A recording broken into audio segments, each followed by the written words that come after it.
എന്താണ് ഉറക്കക്കുറവ് എന്ന് പറയുന്നത്? അടുത്ത ദിവസം ട്രിപ്പ് പോകണം എന്നുള്ളതിൻ്റെ ആകാംക്ഷയിൽ അല്ലെങ്കിൽ ആവേശത്തിൽ തലേ ദിവസം തന്നെ നമ്മൾക്ക് ഉറക്കം കിട്ടാതെ വരാറുണ്ട്. ഇതിനെ ഇൻസോംനിയ എന്ന് വിളിക്കാൻ പറ്റാറുണ്ടോ? ശരിക്കും എന്താണ് ഇൻസോംനിയ അല്ലെങ്കിൽ ഉറക്കക്കുറവ് എന്ന് പറയുന്നത്?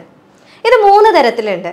ചില ആളുകൾക്ക് ഉറങ്ങാൻ കിടന്നു കഴിഞ്ഞാൽ ഉറക്കം വരാൻ ഭയങ്കര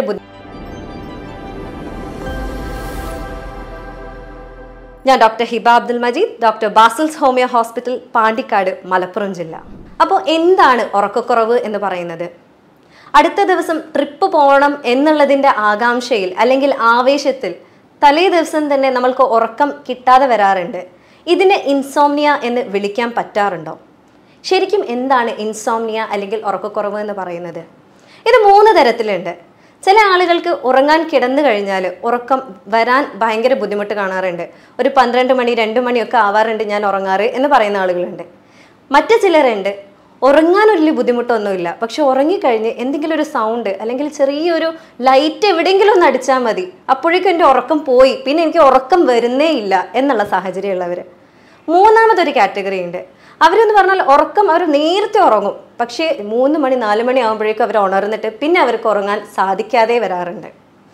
അപ്പോൾ ഇതിന് 2 രീതിയിലുള്ള കാരണങ്ങൾ വെച്ചിട്ടാണെങ്കിൽ 2 രീതിയിലുണ്ട് ഉറക്കക്കുറവ് എന്ന് പറയുന്നത്. പ്രൈമറി ആയിട്ട് അവർക്ക് യാതൊരു ടെൻഷനോ സ്ട്രെസ്സോ കാര്യങ്ങളോ ഒന്നും ഉണ്ടാവില്ല, അല്ലെങ്കിൽ ശാരീരികമായിട്ട് ഒരു ബുദ്ധിമുട്ടും ഉണ്ടാവില്ല.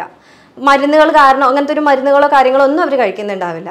മറ്റൊരു വിഭാഗമുണ്ട്, അതായത് അവർക്ക് ഇങ്ങനത്തെ എല്ലാ ബുദ്ധിമുട്ടുകളും ഉണ്ടാവും. അതായത് ശാരീരികമായിട്ടുള്ള ബുദ്ധിമുട്ടുകൾ കാരണമാവാം അവർക്ക് ഉറക്കക്കുറവ് വരുന്നത്, അല്ലെങ്കിൽ മാനസികമായിട്ടുള്ള ബുദ്ധിമുട്ടുകൾ കാരണമാവാം, അല്ലെങ്കിൽ അവർ കഴിക്കുന്ന മരുന്നുകൾ കാരണമാവാം. ചില മരുന്നുകൾക്കൊക്കെ സൈഡ് എഫക്റ്റ് ആയിട്ട് ഉറക്കക്കുറവ് വരാറുണ്ട്.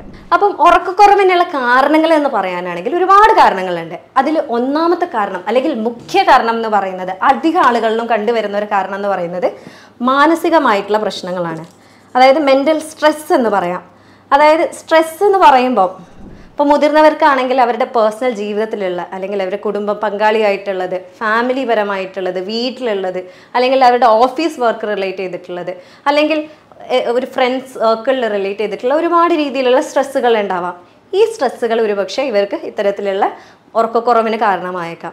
ഇനി ഒരു ടീനേജർ കൗമാരക്കാരിലാണെന്നുണ്ടെങ്കിൽ അവർക്ക് പൊതുവെ പ്രേമം ബന്ധങ്ങളൊക്കെ ഉള്ള ആളുകളാണെന്നുണ്ടെങ്കിൽ അവിടെ എന്തെങ്കിലും തകരാറുകൾ വരുമ്പോൾ സ്വാഭാവികമായിട്ടും ഉറക്കമില്ല, എനിക്ക് ഉറങ്ങാൻ കഴിയുന്നില്ല എന്നുള്ള രീതിയിലുള്ള പരാതികൾ കേൾക്കാറുണ്ട്. ഇനി കുട്ടികളിലാണെന്നുണ്ടെങ്കിൽ സ്ട്രെസ്സിന് പുറമെ അവർക്ക് അധികം കാണാറ് എക്സൈറ്റ്മെൻറ്റ് കാരണമാണ്. അതായത് അടുത്ത ദിവസം പറഞ്ഞ പോലെ എന്തെങ്കിലും ട്രിപ്പുകളോ അല്ലെങ്കിൽ എക്സ്കർഷനോ ഒക്കെ ഉണ്ടെങ്കിൽ അതിന് പോകാനുള്ള ഡ്രസ്സൊക്കെ തയ്യാറാക്കി ചെരുപ്പും ഷൂസൊക്കെ റെഡിയാക്കി എന്താണൊന്ന് നേരം വെളുത്ത് കിട്ടാത്തത് എന്നുള്ള ആലോചിച്ചിട്ട് ആ ആളുകളിലൊക്കെ ഉറക്കക്കുറവ് ഉണ്ടാവാറുണ്ട്. മറ്റൊരു വിഭാഗമുണ്ട് എന്തെങ്കിലും ട്രോമാറ്റിക് ആയിട്ടുള്ള എക്സ്പീരിയൻസസ് ഉള്ള ആളുകൾ. അതായത് ട്രോമാറ്റിക് എന്ന് പറയുമ്പം ഒരുപക്ഷെ ഇപ്പം ട്രോമാറ്റിക് എന്ന് പറയുന്നത് ചില ആളുകളിൽ അവരുടെ ഏറ്റവും അടുത്തുള്ള കുടുംബം അല്ലെങ്കിൽ ഫ്രണ്ട് അവരൊക്കെ മരണപ്പെട്ടു പോയാൽ, അല്ലെങ്കിൽ ഒരു വേർപാട് അവർക്ക് ഒരിക്കലും സഹിക്കാൻ പറ്റാത്തൊരു വേർപാടാവാം. കുട്ടികളിൽ സ്ത്രീകളിൽ ചിലർക്ക് എന്തെങ്കിലും റേപ്പ് കേസസ്, അതായത് ബലാത്സംഗം ചെയ്യപ്പെട്ട പണ്ട് എന്തെങ്കിലും അങ്ങനത്തെ എന്തെങ്കിലും ഇഷ്യൂസ് അല്ലെങ്കിൽ സെക്ഷുവലായിട്ട് അവർ അബ്യൂസ് ആയിപ്പെട്ടിട്ടുണ്ട് എന്നുള്ള ആളുകളിലൊക്കെ ഇത്തരത്തിലുള്ള ട്രോമാറ്റിക് എക്സ്പീരിയൻസസ് ഉണ്ടാവാറുണ്ട്. ഇങ്ങനെയുള്ള ആളുകളിലും ഇതുപോലെ ഉറക്കക്കുറവ് കാണാറുണ്ട്. ഇനി മറ്റൊരു കേസുണ്ട്, ആങ്സൈറ്റി എന്ന് പറയാം. അതായത് എന്തുകൊണ്ടാണ് എനിക്ക് ഉറക്കം വരാത്തത് എന്ന് ആലോചിച്ചിരിക്കുന്ന ഒരു വിഭാഗം ആളുകളുണ്ട്.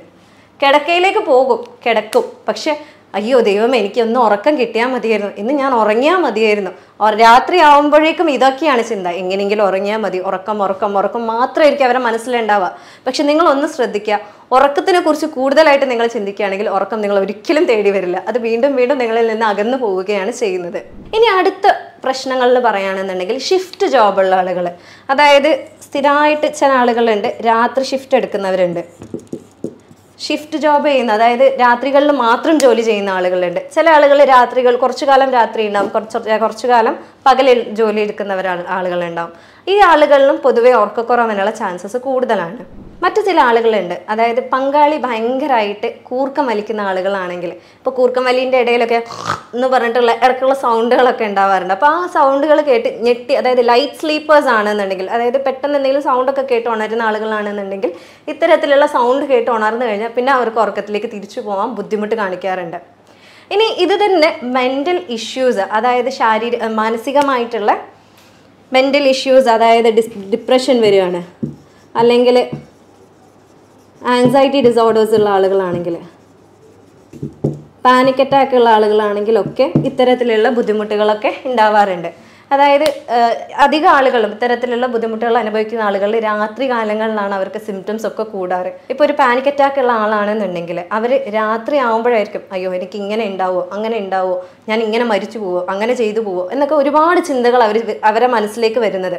അപ്പോൾ ഈ ചിന്തകൾ ഓവറായി കഴിഞ്ഞാൽ എന്താ സംഭവിക്കുന്നതെന്ന് വെച്ചാൽ അവരുടെ ശാരീരികമായിട്ടുള്ള, അതായത് അവരുടെ ബ്രീത്ത് ചെയ്യുന്ന, അവരുടെ ശ്വാസം വലിക്കുന്ന നിരക്ക്, അവരുടെ ഹൃദയം ഇടിക്കുന്ന നിരക്ക് എല്ലാം കൂടും.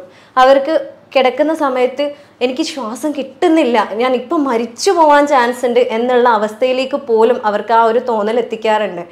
പെട്ടെന്ന് എഴുന്നേറ്റ് നിന്ന് എന്തെങ്കിലും ഒന്ന് വിഗറസ് ആയിട്ട്, അല്ലെങ്കിൽ പെട്ടെന്ന് എന്തെങ്കിലും എക്സസൈസ് അല്ലെങ്കിൽ ഒന്ന് ഓടി നടന്നാലൊക്കെയാണ് ചിലപ്പോൾ അവർക്ക് ആ ഒരു നിരക്കിന്ന് നോർമൽ ആവാൻ സാധിക്കാറുള്ളൂ. അപ്പം ഇത്തരത്തിലുള്ള അനുഭവമുള്ള ആളുകൾക്ക് അന്നത്തെ രാത്രിക്കത്തെ ഉറക്കം പിന്നെ തദൈവയാണ്. പിന്നെ ഒരിക്കലും അവർക്ക് ആ രാത്രിയിലെ ഉറക്കം മനസ്സമാധാനത്തോടെ കൂടെ ഉണ്ടാവില്ല. ഇനി അടുത്തത് പറയുകയാണെങ്കിൽ ഫിസിക്കൽ ഇഷ്യൂസ് കാരണം, അതായത് നമ്മളുടെ ശാരീരികമായിട്ടുള്ള കാരണങ്ങൾ കാരണം ഉറക്കക്കുറവ് ഉണ്ടാവാം. അതിലൊന്നെന്ന് പറഞ്ഞാൽ ചില രോഗങ്ങളാവാം, അതായത് ശ്വാസ സംബന്ധമായിട്ടുള്ള രോഗങ്ങളാവാം, അല്ലെങ്കിൽ ഹൃദയം സംബന്ധമായിട്ടുള്ള രോഗങ്ങളൊക്കെ ഉള്ള ആളുകളിൽ ഒരുപക്ഷെ ഉറക്കക്കുറവ് ഉണ്ടാവാറുണ്ട്. ചില മരുന്നുകൾ കഴിക്കുകയാണെങ്കിൽ ഇത്തരത്തിലുള്ള ഉറക്കക്കുറവുകളും ഉണ്ടാവാറുണ്ട്. മറ്റൊന്നാണ് എയ്ക്സ് ആൻഡ് പെയിൻസ്, അതായത് ശരീരത്തിൻ്റെ പല ഭാഗങ്ങളിലായിട്ട് വേദനകൾ വരിക, എന്തെങ്കിലും പ്രശ്നങ്ങൾ വരിക, അങ്ങനെയൊക്കെ ഉണ്ടെങ്കിൽ സ്വാഭാവികമായിട്ടും അവരുടെ ഉറക്കം ഭയങ്കരമായിട്ട് ഡിസ്റ്റർബ്ഡ് ആയിരിക്കും. ഇനി മറ്റൊരു പ്രധാന കാരണമാണ് ആൽക്കഹോൾ അല്ലെങ്കിൽ മദ്യം. എൻ്റെ അടുത്ത് ഒരുപാട് പേഷ്യൻസ് വന്ന് പറഞ്ഞിട്ടുണ്ട്, ഡോക്ടറെ ഞാൻ മദ്യം ആദ്യം ഉറങ്ങാൻ വേണ്ടി മാത്രമേ കുടിച്ചിരുന്നുള്ളൂ, ഒരു വളരെ കുറഞ്ഞ എമൗണ്ടിലേ കുടിച്ചിരുന്നുള്ളൂ, പിന്നെ അത് കുറച്ചധികം കുടിക്കേണ്ടി വന്നു, പിന്നെ മദ്യം കഴിക്കാതെ എനിക്ക് ഉറക്കം വരാത്തൊരു സാഹചര്യമായി, ഇപ്പം മദ്യം ഇല്ലെങ്കിൽ പോലും എനിക്ക് ഉറങ്ങാൻ കഴിയുന്നില്ല, ഞാൻ എന്താ ഇനി ചെയ്യേണ്ടത് എന്ന് അറിയുന്നില്ല എന്നുള്ള ഒരു സാഹചര്യത്തിലാണ് ഞാൻ ഇന്ന് എന്നുള്ളത്. അപ്പം മദ്യം കഴിക്കുമ്പോൾ എന്താ സംഭവിക്കുന്നതെന്ന് വെച്ചാൽ മദ്യം നമ്മൾ ജസ്റ്റ് മയക്കുകയാണ്, അല്ലെങ്കിൽ ആ ഒരു മത്തിലാണ് നമ്മൾ കിടന്നുറങ്ങി പോകുന്നത്. അതൊരു നോർമൽ ആയിട്ടുള്ള ഒരു റിലാക്സ് ചെയ്തിട്ടുള്ള നമ്മുടെ ബോഡി ഫുള്ള് സമാധാനപരമായിട്ടല്ല കിടക്കുന്നത്. അപ്പോഴും അതിൽ എന്തൊക്കെയോ പ്രോസസ്സുകളും ഭയങ്കര ഡിസ്റ്റർബ്ഡ് ആയിട്ടുള്ള ഉറക്കമായിരിക്കും നിങ്ങൾക്ക് ഉണ്ടാവുക. ഒരിക്കലും സമാധാനപരമായിട്ട് നിങ്ങൾക്ക് ഉറങ്ങാൻ അപ്പോൾ സാധിക്കുന്നില്ല. അപ്പം മദ്യം അധികമായിട്ട് കഴിക്കുന്ന ഒരാളിൽ ആദ്യത്തിലൊക്കെ ആ മത്ത് കാരണം നിങ്ങൾ ഉറങ്ങിപ്പോകാൻ സാധ്യതയുണ്ട്. പിന്നെ അത് ഉറക്കക്കുറവിലേക്കാണ് നിങ്ങളെ നയിച്ചുകൊണ്ടിരിക്കുന്നത്. മറ്റൊരു പ്രധാന വില്ലനാണ് കഫീൻ എന്ന് പറയുന്നത്. അതായത് നമ്മളുടെ ചായ കാപ്പി ഇല്ലാതെ നമ്മൾക്കൊരു ഒരു ദിവസം ആലോചിക്കാൻ പറ്റാറില്ല എന്ന് പറയുന്ന ആളുകളുണ്ട്. പക്ഷെ നിങ്ങളൊന്ന് ശ്രദ്ധിക്കുക, ഈ എക്സാമൊക്കെ പഠിക്കുന്ന സമയത്തൊക്കെ നമ്മൾ കുട്ടികളോട്, അല്ലെങ്കിൽ കുട്ടികൾ തന്നെ ചെയ്യാറുണ്ട്, ഒന്ന് നല്ല കട്ടൻ കാപ്പി കുടിച്ചു കഴിഞ്ഞാൽ ഉറക്കം വരുന്നതൊക്കെ അങ്ങ് പൊയ്ക്കോളും, അത് കുടിച്ചാൽ മതി എന്ന് നമ്മൾ പറയാറുണ്ട്. അതുപോലെ തന്നെയാണ്. അപ്പോൾ ഈ കഫീൻ എന്ന് പറയുന്നത്, ഇതിലൊക്കെ അടങ്ങിയിട്ടുള്ള കഫീൻ എന്ന് പറയുന്നത് നമ്മളുടെ ഉറക്കം ഇല്ലായ്മ ചെയ്യുകയാണ്, നമ്മളുടെ ബോഡിനെ ഒന്നും കൂടെ ഉണർത്തിക്കൊണ്ടിരിക്കുകയാണ് അത് ചെയ്യുന്നത്. അപ്പം പറ്റുന്നതും ഒരു ദിവസം 5 മണിക്ക് ശേഷം ഒരിക്കലും നിങ്ങൾ ചായയോ കാപ്പിയോ കുടിക്കാതിരിക്കാൻ ശ്രദ്ധിക്കുക എന്നുള്ളതാണ്. മറ്റൊരു വില്ലനാണ് നമ്മളുടെ ബ്ലൂ ലൈറ്റ് എന്ന് പറയുന്നത്. ബ്ലൂ ലൈറ്റ് എന്ന് പറയുന്നത് നമ്മൾ ഓമനപ്പേരിട്ട് വിളിക്കുന്നതാണ്. നമ്മളുടെ ഫോണായാലും നമ്മളുടെ ലാപ്ടോപ്പ് ആയാലും അല്ലെങ്കിൽ നമ്മളുടെ TV ആയാലും ഒക്കെ അതിൽ നിന്ന് വരുന്ന ലൈറ്റ് എന്ന് പറയുന്നതാണ് ബ്ലൂ ലൈറ്റ് എന്ന് പറയുന്നത്.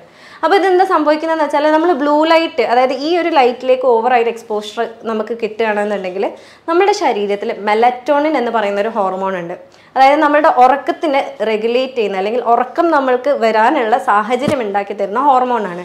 ഈ ഹോർമോണിൻ്റെ ഉൽപ്പാദനം അതിനെ തടഞ്ഞു നിർത്തുകയും നമ്മളുടെ ഉറക്കത്തിനെ ഭയങ്കരമായിട്ട് ബാധിക്കുകയും ചെയ്യുന്ന ഒരവസ്ഥയിലേക്കാണ് ബ്ലൂ ലൈറ്റ് നമ്മളെ എത്തിക്കുന്നത്. ഇനി മറ്റൊരു ചോദ്യം എന്ന് പറയുന്നത്, ഈ കാരണങ്ങൾ മാത്രമാണോ നമ്മൾക്ക് ഉറക്കക്കുറവ് ഉണ്ടാക്കുന്നത് എന്നുള്ളതാണ്.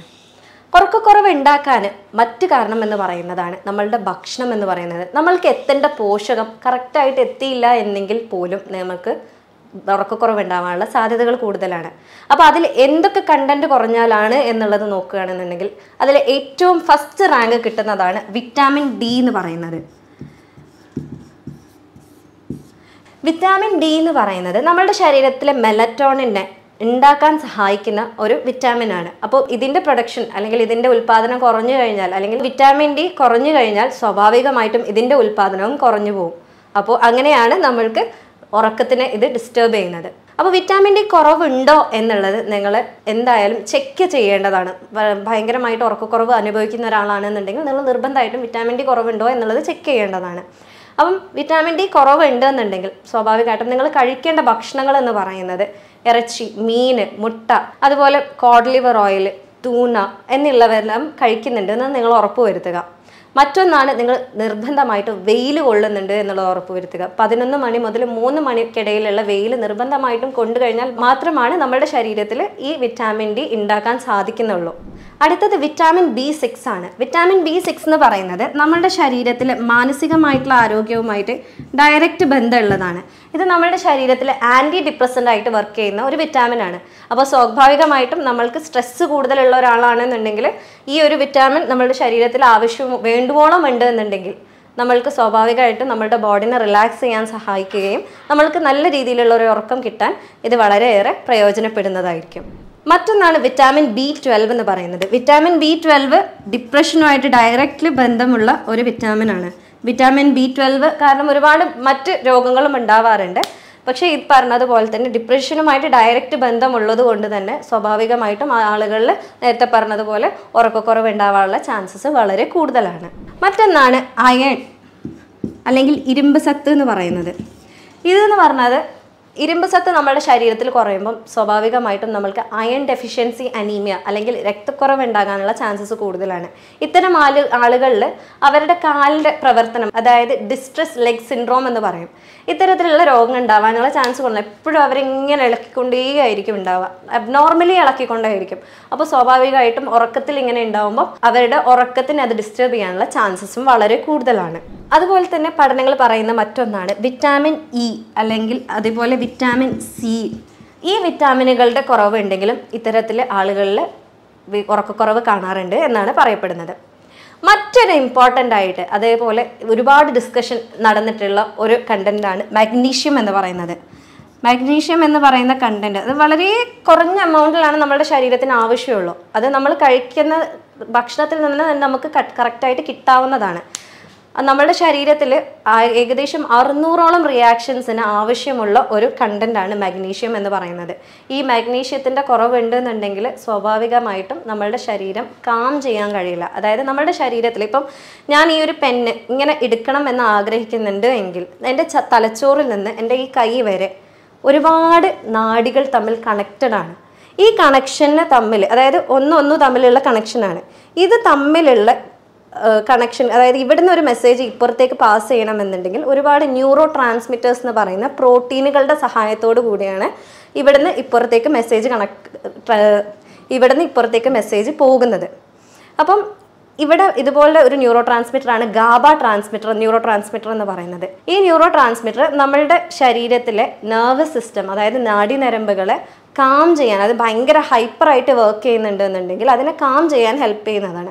അപ്പം ഈ മാഗ്നീഷ്യം എന്താ ചെയ്യുന്നതെന്ന് വെച്ചാൽ ഗാബ ന്യൂറോ ട്രാൻസ്മിറ്ററുമായിട്ട് ജോയിൻ ചെയ്തിട്ട് നമ്മളുടെ ശരീരത്തിലുള്ള ഈ ഭയങ്കര വർക്ക്ഡപ്പ് ആയിട്ട് അല്ലെങ്കിൽ സ്ട്രെസ് ഉള്ള ഒരാൾ, അല്ലെങ്കിൽ നമ്മൾ നോർമലി ജീവിതത്തിലാണെങ്കിലും നമ്മൾ വർക്ക്ഡപ്പ് ആയിട്ട് നിൽക്കുന്ന സമയത്ത് നമ്മളുടെ ബോഡിനെ നന്നായിട്ട് റിലാക്സ് ചെയ്യാൻ ഹെൽപ്പ് ചെയ്യുന്ന ഒരു കണ്ടൻ്റാണ്. അപ്പോൾ ഇതിൻ്റെ കുറവുണ്ടെന്നുണ്ടെങ്കിൽ സ്വാഭാവികമായിട്ടും അത്തരത്തിലുള്ള ഒരാൾക്ക് ഉറക്കക്കുറവിനുള്ള ചാൻസസ് വളരെ കൂടുതലാണ്. ഇനി നമ്മൾ ഉറക്കക്കുറവിനെ കുറിച്ച് പറഞ്ഞു. അപ്പോൾ ഈ ഉറക്കക്കുറവ് കാരണം നമുക്ക് എന്തൊക്കെ ബുദ്ധിമുട്ടുകൾ ഉണ്ടാകും എന്നുള്ളത് നോക്കുന്നതിന് മുന്നേ നമ്മൾ ഇനി നോക്കേണ്ടത് എന്താണെന്ന് വെച്ചാൽ ഉറക്കം നമുക്ക് കറക്റ്റായിട്ടുണ്ടെങ്കിൽ നമ്മുടെ ശരീരത്തിൽ എന്തൊക്കെയാണ് സംഭവിക്കുന്നത് എന്നുള്ളതാണ്. അപ്പോൾ അതിൽ ഒന്നാമത്തെ കാര്യം എന്ന് പറയുന്നത് നമ്മളുടെ ശരീരത്തിൽ, ഇപ്പം നമ്മൾ മെലറ്റോണിനെ കുറിച്ച് പറഞ്ഞല്ലോ, നമ്മളുടെ ശരീരത്തിൽ ഈ ഹോർമോണുകളെ പ്രൊഡ്യൂസ് ചെയ്യുന്ന അല്ലെങ്കിൽ ഉണ്ടാക്കുന്നത് പീനിയൽ ഗ്ലാൻഡ് അല്ലെങ്കിൽ പീനിയൽ ഗ്രന്ഥി എന്ന് പറയുന്ന ഒരു ഗ്രന്ഥിയാണ്. അത് നമ്മുടെ തലച്ചോറിൽ ബാക്കിലാണ് ഉണ്ടാകുന്നത്. ഈ പീനിയൽ ഗ്രന്ഥി മെലറ്റോണിന് പുറമെ വേറെ 3 ഹോർമോണുകളെ ഉണ്ടാക്കുന്നുണ്ട്. അപ്പം ഇത് കറക്റ്റായിട്ട് പീനിയൽ ഗ്ലാൻഡ് എന്ന് പറയുന്ന ഈ ഗ്ലാൻഡ് കറക്റ്റായിട്ട് ഇതിൻ്റെ പ്രവർത്തനം നടത്തുന്നത് എപ്പോഴാണെന്ന് വെച്ചാൽ ഒരു വിൻ്റർ, അതായത് തണുപ്പ് കാലത്താണെങ്കിൽ 9 മണി മുതൽ 2 മണി വരെയും, ചൂടുകാലത്താണെന്നുണ്ടെങ്കിൽ 10 മണി മുതൽ 3 മണിക്കിടയിലാണ് ഇതിൻ്റെ കറക്റ്റ് പ്രവർത്തനം നടക്കുന്നത്. അല്ലെങ്കിൽ ഈ ഇതിലുള്ള ഹോർമോണുകൾ ഉൽപ്പാദിക്കപ്പെട്ട് നമ്മുടെ ശരീരത്തിലേക്ക് വരുന്നത്.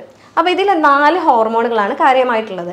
അതിൽ ഒന്നാമത്തേതെന്ന് പറയുന്നതാണ് മെലറ്റോണിൻ എന്ന് പറയുന്നത്. അപ്പോൾ ഇതിൻ്റെ മെയിൻ ഫങ്ഷൻ എന്ന് പറയുന്നത് എന്താണെന്ന് വെച്ചാൽ നമ്മളുടെ ശരീരത്തിൽ ഒരുപാട് പ്രക്രിയകൾ നടക്കുന്നുണ്ട്, ഒരുപാട് പ്രോസസ്സുകൾ നടക്കുന്നുണ്ട്. പുറത്തുനിന്ന് ഒരുപാട് കാര്യങ്ങൾ എൻ്റർ ചെയ്യുന്നുണ്ട്, നമ്മൾ ശ്വാസം വലിക്കുമ്പോൾ ഒരുപാട് കാര്യങ്ങൾ എൻ്റർ ചെയ്യുന്നുണ്ട്. അപ്പം അതിൻ്റെ സ്വാഭാവികമായിട്ടും ഒരുപാട് ഫോറിൻ ആയിട്ടുള്ള, അതായത് നമ്മുടെ ശരീരത്തിന് ഹാനികരമായിട്ടുള്ളതും അല്ലാത്തതുമായിട്ടുള്ള കാര്യങ്ങൾ നമ്മുടെ ശരീരത്തിലേക്ക് എൻ്റർ ചെയ്യുന്നുണ്ട്, അകത്തേക്ക് കയറുന്നുണ്ട്. അപ്പം ഈ കാര്യങ്ങൾ പലപ്പോഴും നമ്മുടെ ശരീരത്തിന് ഹാനികരമാണ് എന്നുള്ളത് ശരീരത്തിന് തന്നെ തിരിച്ചറിഞ്ഞ് അതിനോട് പ്രതിരോധം കാണിക്കാനുള്ള ശക്തി നമുക്കുണ്ട്. അപ്പോൾ അതിനെ പ്രതിരോധിക്കുന്ന ഒരുപാട് ഭടന്മാരായിട്ടുള്ള WBC അല്ലെങ്കിൽ വൈറ്റ് ബ്ലഡ് സെൽസ് എന്ന് പറയുന്ന കോശങ്ങൾ ഉണ്ടാവാറുണ്ട്. അപ്പം ഈ കോശങ്ങളും ഈ ഫോറിൻ ബോഡിയും തമ്മിൽ നല്ല രീതിയിൽ പോരാട്ടം നടന്നു കഴിഞ്ഞാൽ അവിടെ സ്വാഭാവികമായിട്ടും നീർക്കെട്ട് ഉണ്ടാവാറുണ്ട്. അപ്പോഴാണ് നമുക്ക് പലപ്പോഴും പലയിടങ്ങളിലായിട്ട് വേദനകളൊക്കെ വരാറുള്ളത്. അപ്പം ഇത്തരത്തിലുള്ള നീർക്കെട്ടുകൾ ബാക്കിയാവുകയാണ്, അതായത് ഇങ്ങനത്തെ പ്രോസസ്സുകൾ, ഇങ്ങനത്തെ തല്ലൊക്കെ കഴിഞ്ഞതിന് ശേഷം ബാക്കിയാവുന്നതാണ് ഈ നീർക്കെട്ടുകൾ എന്ന് പറയുന്നത്. അപ്പോൾ ഇതിനെ കളഞ്ഞിട്ടില്ല എന്നാണെങ്കിൽ പിറ്റത്തെ ദിവസം സ്വാഭാവികമായിട്ടും നമുക്ക് മേലുവേദനയും കാലുവേദനയും ഒക്കെ ആയിട്ട് വരാറുണ്ട്.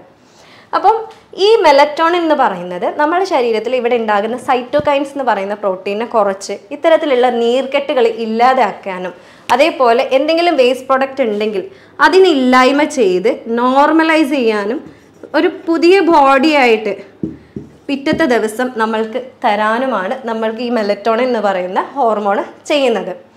രണ്ടാമത്തെ ഹോർമോൺ എന്ന് പറയുകയാണെങ്കിൽ സെറട്ടോണിൻ എന്ന് പറയും. നമ്മൾ കേട്ടിട്ടുണ്ടാവും, ഡിപ്രഷനൊക്കെ ഉള്ള ആളുകളാണെന്നുണ്ടെങ്കിൽ നിങ്ങളോട് ഡോക്ടർ പറഞ്ഞിട്ടുണ്ടാവും നിങ്ങൾക്ക് സെറട്ടോണിൻ്റെ കുറവ് കാരണം, അല്ലെങ്കിൽ ആങ്സൈറ്റി ഡിസോർഡർ ഒക്കെ ഉള്ളവരോട് പറഞ്ഞിട്ടുണ്ടാവും നിങ്ങൾക്ക് സെറട്ടോണിൻ്റെ കുറവ് കാരണമാണ് ഈ പ്രശ്നങ്ങൾ ഉണ്ടാകുന്നത് എന്നുള്ളത്. അപ്പോൾ സെറട്ടോണിൻ എന്ന് പറയുന്നത് നമ്മൾക്ക് സന്തോഷം തരുന്ന ഹോർമോണാണ്. അതായത് അതിൻ്റെ ഉൽപ്പാദനമാണ് നമ്മൾക്ക് അതിന് ഒരുപാട് ഫാക്ടേഴ്സ് ഉണ്ട്, അല്ലെങ്കിൽ ഒരുപാട് ഫങ്ഷൻസ് ഉണ്ട്. അതിൽ ഒന്ന് എന്ന് പറയുന്നത് നമുക്ക് സന്തോഷം തരുന്ന ഒരു ഹോർമോണാണ് സെറട്ടോണിൻ എന്ന് പറയുന്നത്.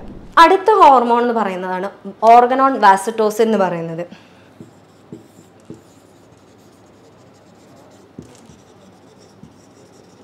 ഓർഗനോൺ വാസറ്റോസിൻ എന്ന് പറയുന്നത് ഈ ഹോർമോണാണ് നമ്മൾക്ക് ഡീപ്പായിട്ടുള്ള ഉറക്കത്തിലേക്ക് പോകാൻ സഹായിക്കുന്നത്. ഇതിൻ്റെ മറ്റൊരു ഫംഗ്ഷൻ എന്ന് പറയുന്നത് ഇത് നാച്ചുറൽ പെയിൻ കില്ലറാണ്, നമ്മുടെ ശരീരത്തിലുള്ള വേദനകളെ ഇല്ലാതെയാക്കാൻ സഹായിക്കുന്ന ഒരു ഹോർമോണാണ്. അപ്പം നമ്മൾ എക്സസൈസ് ചെയ്യുമ്പോൾ ഇത് നമ്മൾ എന്താണെന്ന് വെച്ചാൽ നമ്മുടെ ബോഡിയിൽ ഒരുപാട് പ്രക്രിയകൾ നടക്കുന്നുണ്ട്. അപ്പോൾ ഒരു പ്രക്രിയ നടന്നു കഴിഞ്ഞാൽ സ്വാഭാവികമായിട്ടും അതിൽ എന്തെങ്കിലും ഒരു വേസ്റ്റ് പ്രോഡക്റ്റ് ബാക്കിയുണ്ടാവും. ഈ വേസ്റ്റ് പ്രോഡക്റ്റിനെ പുറന്തള്ളി കഴിഞ്ഞാൽ മാത്രമാണ് നമ്മൾക്ക് നല്ലൊരു ഹെൽത്തി ആയിട്ടുള്ള ബോഡി ഉണ്ടാകുന്നത്. അത് അവിടെ നിൽക്കുമ്പോഴാണ് പലപ്പോഴും പല രീതിയിലുള്ള രോഗങ്ങളും വേദനകളും ഒക്കെ ആയിട്ട് നമുക്ക് ഉണ്ടാകുന്നത്. അപ്പം അത്തരത്തിൽ അതിനെ പുറന്തള്ളാൻ സഹായിക്കുകയും നമ്മൾ എക്സസൈസ് ചെയ്യുകയാണെങ്കിൽ ഇതിനെ കൂടുതലായിട്ട് നമുക്ക് ഉൽപ്പാദിപ്പിക്കാൻ സഹായിക്കുകയും ചെയ്യാറുണ്ട്. ഇനി നാലാമത്തെ ഹോർമോൺ എന്ന് പറയുന്നതാണ് എപ്പിതാലമിൻ എന്ന് പറയുന്നത്. എപ്പിതാലമിൻ എന്ന് പറയുന്നത് ഈ ഹോർമോൺ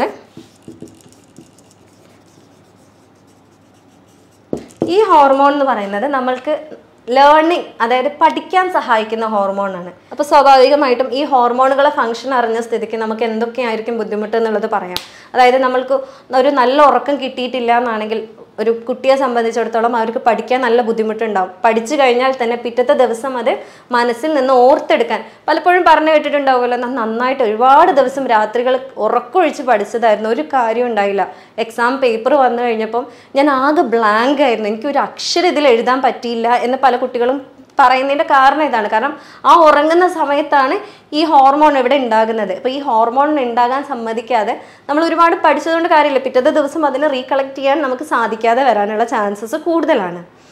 പിന്നെ മറ്റൊരു പ്രശ്നം എന്ന് പറയുന്നത് സ്വാഭാവികമായിട്ടും നമ്മളുടെ മൂഡ് ഭയങ്കര ഓക്വേർഡ് ആയിരിക്കും, ഭയങ്കര ഡിസോർഡേർഡ് ആയിരിക്കും. നമുക്ക് ദേഷ്യം പെട്ടെന്ന് വരും, നമ്മളുടെ മനസ്സ് എൻ്റെ കയ്യിൽ നിന്ന് പോയി എന്ന് പറയുന്ന സാഹചര്യങ്ങൾ ഒരുപാട് ഉണ്ടാവും. നമ്മൾക്ക് നല്ലൊരു തീരുമാനം എടുക്കാൻ പറ്റാതെയാവും, ഒരു കാര്യം വൃത്തിക്ക് ചെയ്യാൻ പറ്റാതെയാവും. ഒരുപാട് കഴിവുള്ള ഒരാളാണ് ഞാനെന്ന് എനിക്ക് നന്നായിട്ട് അറിയാം, പക്ഷേ എനിക്ക് എൻ്റെ കാലിബർ അല്ലെങ്കിൽ എനിക്ക് എൻ്റെ പ്രൊഡക്ടിവിറ്റി ഫുള്ളായിട്ട് എടുക്കാൻ പറ്റുന്നില്ല. എൻ്റെ ഉറക്കക്കുറവ് കാരണം എനിക്ക് എൻ്റെ മനസ്സിലൊന്നും വരുന്നില്ല, ഞാൻ ബ്ലാങ്ക് ആണ് എന്ന് പറയുന്നത് പലപ്പോഴും ഞാൻ പേഷ്യൻസ് പറയുന്നത് കേട്ടിട്ടുണ്ട്. അതേപോലെ ആളുകളിൽ പറയാറുണ്ട് രാവിലെ എണീറ്റ് കഴിഞ്ഞാൽ ബെഡിൽ നിന്ന് എഴുന്നേൽക്കാൻ തന്നെ തോന്നാറില്ല, കാരണം ഉറക്കം മുഴുവനായിട്ടില്ല, അപ്പോഴും എനിക്ക് ടയേർഡാണ്, എങ്ങനെയെങ്കിലും ഒന്ന് കിടന്നാൽ മതി എന്നുള്ള തോന്നലാണ്. ഇനി കറക്റ്റായിട്ട് എഴുന്നേറ്റ് നിന്ന് ഉണർന്നിരിക്കേണ്ട സമയത്ത് ഞാൻ അറിയാതെ ഉറങ്ങിപ്പോവാണ് എന്നുള്ള പരാതികളൊക്കെ പറയാറുണ്ട്. ആളുകൾ ഡ്രൈവിംഗ് ഒക്കെ ചെയ്യുന്ന സമയത്ത് ഉണർന്നിരിക്കേണ്ട സമയത്ത് അവരെന്നെ അറിയാതെ ഉറങ്ങിപ്പോകുന്നതൊക്കെ ഇത്തരം കാരണം കൊണ്ടാണ് പലപ്പോഴും ഉണ്ടാവാറ്. അപ്പോൾ ഇനി എങ്ങനെയാണ് നല്ല രീതിയിൽ നമുക്ക് ഉറങ്ങാൻ പറ്റുക എന്നുള്ളതാണ് അറിയേണ്ടത്. നമ്മൾ ഉറങ്ങുമ്പോൾ നമുക്കൊരു ദിവസത്തിന് ഒരു ദിനചര്യ നമുക്ക് കറക്റ്റായിട്ടുണ്ട്. നാളെ രാവിലെ എത്ര മണിക്ക് എഴുന്നേൽക്കണം, ഇന്നത് ചെയ്യണം, അവിടെ പോകണം, ഇവിടെ പോകണം, അതൊക്കെ നമ്മൾ കറക്റ്റായിട്ട് ഷെഡ്യൂൾ ചെയ്തിട്ടുണ്ടാവും. പക്ഷെ രാത്രി അല്ലെങ്കിൽ വൈകുന്നേരം വീട്ടിൽ വന്നു കഴിഞ്ഞാൽ അതിനൊരു ഷെഡ്യൂളില്ല. എനിക്ക് എന്താണോ തോന്നുന്നത് അത് ചെയ്യുക, എനിക്ക് എപ്പോഴാണോ ഉറങ്ങാൻ തോന്നുന്നത് അപ്പം കിടക്കുക, എങ്ങനെയാണോ ചെയ്യാൻ തോന്നുന്നത് അങ്ങനെ ചെയ്യുക എന്നുള്ളൊരു പ്രവണതയാണ് പൊതുവേ ഉണ്ടാവാറ്. പക്ഷെ ഇത് തിരുത്തുക എന്നുള്ളതാണ്, കറക്റ്റായിട്ടുള്ളൊരു സ്ലീപ്പ് ഹൈജീൻ ഉണ്ടാക്കുക എന്നുള്ളതാണ്.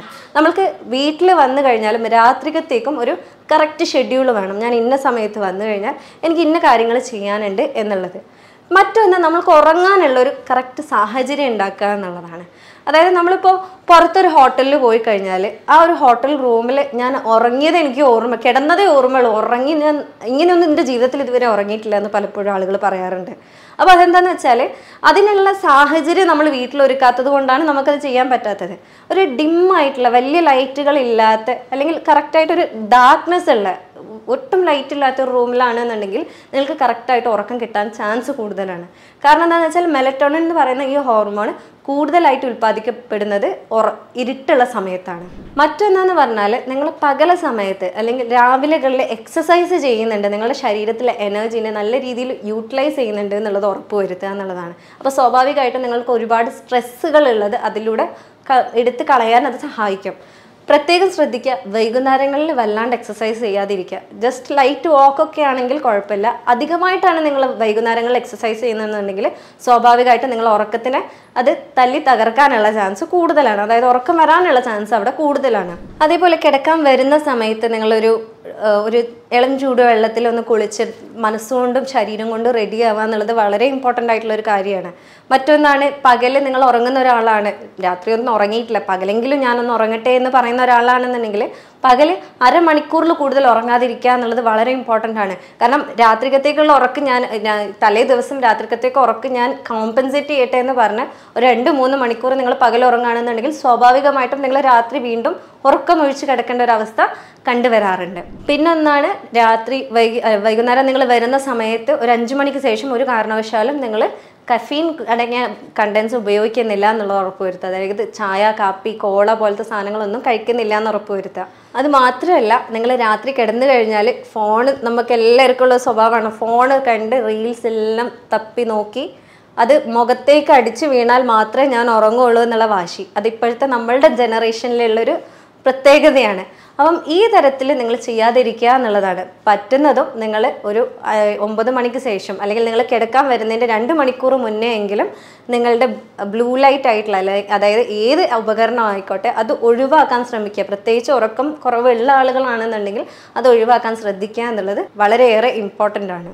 ഇനി ഇങ്ങനെയൊക്കെ ചെയ്തിട്ട് നിങ്ങൾക്ക് ഉറക്കം വരുന്നില്ല എന്നാണെന്നുണ്ടെങ്കിൽ ഉറങ്ങാൻ നമുക്ക് ഒരുപാട് ടീകളെ കുറിച്ച് കേട്ടിട്ടുണ്ടാകും. അതായത് ചായകളെ കുറിച്ച് കേട്ടിട്ടുണ്ടാകും നിങ്ങൾ. അതായത് വെലേറിയൻ റൂട്ട് ടീ അല്ലെങ്കിൽ കമോമിൽ ടീ എന്നൊക്കെ പറഞ്ഞിട്ട്. ഈ വെലേറിയൻ റൂട്ട് ടീ എന്നൊക്കെ പറയുന്നത് നമ്മളുടെ ബോഡീനെ ഭയങ്കരമായിട്ട് റിലാക്സ് ചെയ്യാൻ ഹെൽപ്പ് ചെയ്യുന്ന ഒരു ടീ ആണ്. അതായത് വെലേറിയൻ എന്ന് പറയുന്ന ചെടിയുടെ വേരിൽ നിന്ന് ഉണ്ടാക്കുന്ന ചായയാണ്. അപ്പോൾ ഇതെന്ന് പറഞ്ഞാൽ നമ്മളുടെ ഉറക്കത്തിൻ്റെ ക്വാളിറ്റി നന്നാക്കാനും അതേപോലെ ഉറങ്ങാൻ കിടന്നു കഴിഞ്ഞാൽ ഉറക്കം പെട്ടെന്ന് വരാനും വളരെയേറെ ഹെൽപ്പ് ചെയ്യുന്ന ഒന്നാണ്. കാരണം നമ്മുടെ ശരീരത്തിലുള്ള ആങ്സൈറ്റി അല്ലെങ്കിൽ നമ്മുടെ മൈൻഡിനൊക്കെ ഭയങ്കരമായിട്ട് ഓവർവർക്ക് ചെയ്യുന്ന മൈൻഡിനെ ഒന്ന് റിലാക്സ് ചെയ്യാൻ ഹെൽപ്പ് ചെയ്യുന്ന ഒരു പ്രോപ്പർട്ടി ഈ ചായക്കുണ്ട്. അതേപോലെ കമോമിൽ ടീ എന്ന് പറയാറുണ്ട്. കമോമിൽ ടീ ഭയങ്കരമായിട്ട് നമ്മുടെ നെർവസ് സിസ്റ്റം ഒക്കെ വർക്ക്ഡ് ഔട്ട് ആണെന്നുണ്ടെങ്കിൽ അതിനെ നന്നായിട്ട് റിലാക്സ് ചെയ്യാൻ, അതേപോലെ കിഡ്നിയിൽ പിത്താശയത്തിലൊക്കെ കല്ലുള്ളവർക്ക് നല്ലതാണ്. അതേപോലെ വയറ് സംബന്ധമായിട്ടുള്ള IBS പോലത്തെ രോഗങ്ങളൊക്കെ ഉള്ള ആളുകൾക്ക് വളരെയേറെ ഹെൽപ്ഫുൾ ആയിട്ടുള്ള ഒന്നാണ് കമോമിൽ ടീ എന്ന് പറയുന്നത്. ഇതൊക്കെ ചെയ്തിട്ടും നിങ്ങൾക്ക് ഉറക്കം വരുന്നില്ല എന്നാണെന്നുണ്ടെങ്കിൽ ഈ ഒരു മെത്തേഡ് ചെയ്ത് നോക്കാം. അതായത് ഇതിന് മിലിറ്ററി സ്ലീപ്പ് മെത്തേഡ് എന്നാണ് പറയാറ്. അതായത് ഈ അമേരിക്കയിൽ ഉണ്ടായിരുന്ന പട്ടാളക്കാർക്ക് വേണ്ടിയിട്ട് പ്രത്യേകമായിട്ട് നിർമ്മിച്ചെടുത്ത ഒരു ടെക്നിക്കായിരുന്നു മിലിറ്ററി സ്ലീപ്പ് മെത്തേഡ് എന്ന് പറയുന്നത്. അതായത് ഈ പട്ടാളക്കാരൊക്കെ പലപ്പോഴും ഫീൽഡിലൊക്കെ നിൽക്കേണ്ടി വരാറുണ്ട്. അതായത് ആ സാഹചര്യത്തിൽ അവർ ഉറങ്ങേണ്ടി വരാറുണ്ട്, തിരിച്ച് ക്യാമ്പിലേക്കൊന്നും വരാൻ പറ്റാതെ. അപ്പം ഈ സാഹചര്യത്തിൽ ഉറക്കം എന്നുള്ളത് അവർക്ക് അനിവാര്യമാണ്. കാരണം ഉറക്കം കറക്റ്റ് ആയിട്ടില്ല എന്നാണെങ്കിൽ അവരുടെ റിഫ്ലെക്സ് അല്ലെങ്കിൽ അവരുടെ സെൻസസ് ഒക്കെ അതിൽ കുറയാനുള്ള ചാൻസസ് ആണ്. അതായത് പെട്ടെന്ന് ഒരാൾ ഷൂട്ട് ചെയ്യാൻ വരിക അല്ലെങ്കിൽ അവർക്ക് പെട്ടെന്ന് റിയാക്ട് ചെയ്യണമെന്നുണ്ടെങ്കിൽ അവരുടെ ഉറക്കം കറക്റ്റ് ആയിട്ടില്ലെങ്കിൽ അവർക്ക് അതിന് സാധിക്കില്ല, അവരുടെ ബോഡി അതിന് സമ്മതിക്കില്ല. അപ്പം ഈ സാഹചര്യത്തിൽ അവർ നിർമ്മിച്ചെടുത്ത ഈ ഒരു ടെക്നിക്ക് എന്ന് പറയുന്നത്, അതായത് നിങ്ങളൊരു സ്ഥലത്ത് കറക്റ്റായിട്ട് കാമായിട്ട് ഇരിക്കാൻ ശ്രമിക്കുക. അല്ലെങ്കിൽ കിടക്കാൻ ശ്രദ്ധിക്കുക. ഇങ്ങനെ കിടന്നു കഴിഞ്ഞിട്ട് നിങ്ങൾ നിങ്ങളുടെ തല മുതൽ അടി വരെ റിലാക്സ് ചെയ്യാൻ പഠിക്കുക എന്നുള്ളതാണ്. ആദ്യം നിങ്ങളുടെ കണ്ണുകൾ അടച്ചിട്ട് റിലാക്സ് ചെയ്യാൻ ശ്രദ്ധിക്കുക. അത് കഴിഞ്ഞതിന് ശേഷം നിങ്ങളുടെ വായയിലേക്കും മൂക്കിലേക്കും അതേപോലെ നിങ്ങളുടെ ഈ ജോയിലേക്കൊക്കെ നിങ്ങളുടെ ഫോക്കസ് കൊടുത്ത് അവിടുത്തെ മസിലെല്ലാം റിലാക്സ് ചെയ്യുന്നുണ്ട് എന്നുള്ളത് ഉറപ്പുവരുത്തുക. ശേഷം നിങ്ങൾ കണ്ണടച്ചുകൊണ്ട് തന്നെ നിങ്ങളുടെ തോളിലുള്ള മസിൽസ് എല്ലാം റിലാക്സ് ചെയ്ത് അത് താഴേക്ക് ലൂസായിട്ട് കിടക്കുന്നത് പോലെ ശ്രദ്ധിക്കുക. അങ്ങനെ ശരീരത്തിലുള്ള ഓരോ ഭാഗവും ഓരോ മസിലും നാഡിയും നരമ്പും എല്ലാം റിലാക്സ് ചെയ്യുന്നുണ്ട്. നിങ്ങളുടെ വയറെല്ലാം റിലാക്സ് ചെയ്യുന്നുണ്ട്. നിങ്ങൾ ശ്വാസം വലിക്കുന്നത് പോലും ഭയങ്കരമായിട്ട് കാമായിട്ട് ഒരു റിലാക്സ്ഡ് ആയിട്ടുള്ള ഒരാളുടെ പോലെയാണ് എന്നുള്ളത് നിങ്ങൾ സങ്കല്പിച്ച് നിങ്ങൾ തന്നെ ആ രീതിയിൽ നിങ്ങളുടെ ബോഡിനെ റിലാക്സ് ചെയ്തെടുക്കുക. ഇത് റിലാക്സ് ചെയ്യുമ്പോൾ നിങ്ങളുടെ കൈക്കാലുകളിലെ വിരൽ വരെ നിങ്ങൾ റിലാക്സ് ചെയ്യുന്നുണ്ട്. ഓരോ മസിലിനെയും നിങ്ങൾ ശ്രദ്ധിച്ചുകൊണ്ട് അവിടെയുള്ള വെയിറ്റ് എല്ലാം പോകുന്നുണ്ട് എന്നുള്ളത് ഉറപ്പ് വരുത്തുക. ഇങ്ങനെ എല്ലാം ഉറപ്പ് വരുത്തിയതിന് ശേഷം ഇതിൻ്റെ ഇടയിലൊക്കെ പല ചിന്തകളും വരും. ഇതൊക്കെ ചെയ്തിട്ട് ഇപ്പം എന്താ, എനിക്ക് ഉറക്കം വരാൻ പോകുന്നില്ല എന്നുള്ളതല്ല. പക്ഷേ ഈ സമയത്തൊക്കെ നിങ്ങൾ വേറൊരു കാര്യം ആലോചിക്കുക എന്നുള്ളതാണ്. അതായത് നിങ്ങൾക്ക് ഏറ്റവും ഇഷ്ടപ്പെട്ടത്, നിങ്ങൾ ജീവിതത്തിൽ എന്തെങ്കിലും അച്ചീവ് ചെയ്യാൻ ആഗ്രഹിക്കുന്നത് അല്ലെങ്കിൽ പോകാൻ ആഗ്രഹിക്കുന്നത്, നമുക്ക് എല്ലാവർക്കും ഒരുപാട് ആഗ്രഹങ്ങളുണ്ടാവും. അപ്പോൾ ഈ ആഗ്രഹങ്ങളെല്ലാം ഇങ്ങനെ റിലാക്സ് ചെയ്തതിന് ശേഷം നിങ്ങൾ വിഷ്വലൈസ് ചെയ്യാൻ ശ്രദ്ധിക്കുക. അതായത് ഇപ്പം ഞാനൊരു +2 വിദ്യാർത്ഥിയാണ്, എനിക്ക് നല്ല മാർക്കോട് കൂടെ ഞാൻ പാസ്സാവുന്നുണ്ട് എന്നുള്ളതാണ് എൻ്റെ ആഗ്രഹം എങ്കിൽ ഞാൻ നല്ല മാർക്കോട് കൂടെ പാസ്സായി എൻ്റെ വീട്ടിലുള്ള ആരവങ്ങൾ, എൻ്റെ വീട്ടിൽ എന്നെ എല്ലാവരും കൂടെ എങ്ങനെയാണോ കൺഗ്രാജുലേറ്റ് ചെയ്യുന്നത്, എത്രത്തോളം സന്തോഷമാണ് എനിക്ക് ഫീൽ ചെയ്യുന്നത് എന്നെല്ലാം നിങ്ങളൊന്ന് ഇമാജിൻ ചെയ്ത് നോക്കൂ. സ്വാഭാവികമായിട്ടും നിങ്ങളുടെ മൈൻഡും നിങ്ങളുടെ ബോഡിയും ഒന്ന് റിലാക്സ് ചെയ്ത് പോകും. അപ്പോൾ ഇത്തരത്തിൽ നിങ്ങൾ എന്താണ്, ഇപ്പോൾ നിങ്ങളൊരു ബിസിനസ് ഇടാനാണ് ആഗ്രഹിക്കുന്നത്, ആ ബിസിനസ്സിലുള്ള വളർച്ചയെക്കുറിച്ച് നിങ്ങൾ സങ്കല്പിക്കുക. നമുക്ക് സങ്കല്പിക്കാൻ ഒന്നും എവിടെയും പോകേണ്ട, ആരുടെയും സമ്മതം ചോദിക്കേണ്ട ഒന്നും ആവശ്യമില്ലല്ലോ. അപ്പം ആ രീതിയിൽ നിങ്ങൾ സങ്കല്പിച്ച് നിങ്ങളുടെ ബോഡിനെയും മൈൻഡിനെയും ഒക്കെ റിലാക്സ് ചെയ്ത് നിങ്ങൾ അങ്ങനെ പോവുകയാണെങ്കിൽ സ്വാഭാവികമായിട്ടും ഒരു പോയിന്റിൽ നിങ്ങൾ അറിയാതെ ഉറങ്ങി പോകാനുള്ള ചാൻസ് കൂടുതലാണ്. ഇത് പലപ്പോഴായിട്ട് നോക്കുകയാണെന്നുണ്ടെങ്കിൽ ഒരു 6 ആഴ്ച നിങ്ങൾ കണ്ടിന്യൂസ് ആയിട്ട് നോക്കുകയാണെന്നുണ്ടെങ്കിൽ അറിയാതെ തന്നെ 2 മിനിറ്റിനുള്ളിൽ നിങ്ങൾ ഉറങ്ങാനുള്ള ചാൻസ് വളരെ കൂടുതലാണ്. ഇങ്ങനെയൊക്കെ ചെയ്തിട്ടും എന്തൊക്കെ നോക്കിയിട്ടും എനിക്ക് ഉറക്കം വരുന്നില്ല എന്നുള്ളൊരവസ്ഥയാണെന്നുണ്ടെങ്കിൽ നിങ്ങൾ തീർച്ചയായിട്ടും ഒരു ഡോക്ടറെ കാണേണ്ടതാണ്. നമ്മളിവിടെ ഡീറ്റെയിൽ ആയിട്ട് നിങ്ങളുടെ ശാരീരികവും മാനസികവുമായിട്ടുള്ള പ്രത്യേകതകളെല്ലാം കണക്കിലെടുത്ത്, കാരണം ഓരോ വ്യക്തിക്കും അവരനുഭവിക്കുന്ന വേദനകൾ വ്യത്യാസമുണ്ട്. അവർ കാണാൻ വ്യത്യസ്തരായെന്ന പോലെ തന്നെ അവരനുഭവിക്കുന്ന ഓരോ വേദനയും ഓരോ യാതനകളും വ്യത്യാസമുണ്ട്. അവർക്ക് അനുഭവിക്കുന്ന ഉറക്കക്കുറവിൻ്റെ രീതി പോലും വ്യത്യാസം ഉണ്ടാകാറുണ്ട്. അപ്പോൾ ഇതെല്ലാം കണക്കിലെടുത്തിട്ടാണ് നമ്മളിവിടെ നിങ്ങൾക്ക് മരുന്ന് തരുന്നത്. അപ്പോൾ അതുകൊണ്ട് തന്നെ പലപ്പോഴും ഒരുപാട് ആളുകൾക്ക് നല്ല രീതിയിലുള്ളൊരു ട്രീറ്റ്മെൻറ്റ് മെത്തേഡ് ആയതുകൊണ്ട് തന്നെ നല്ല രീതിയിലുള്ള മാറ്റം വരുത്താൻ സാധിച്ചിട്ടുണ്ട്. അപ്പോൾ ഇതിനെക്കുറിച്ച് കൂടുതലായിട്ട് അറിയണം അല്ലെങ്കിൽ ഇതിന് ട്രീറ്റ്മെൻറ്റ് ആവശ്യമുണ്ട് എന്നുണ്ടെങ്കിൽ നിങ്ങൾക്ക് എന്നെ ബന്ധപ്പെടാവുന്നതാണ്. ഞാൻ doctor Hiba Abdul Majeed, doctor Basil's homeo hospital, Pandikkad, Malappuram ജില്ല. മറ്റൊരു ഹെൽത്ത് ടോപ്പിക്കുമായിട്ട് നമുക്ക് വീണ്ടും കാണാം. Thank you.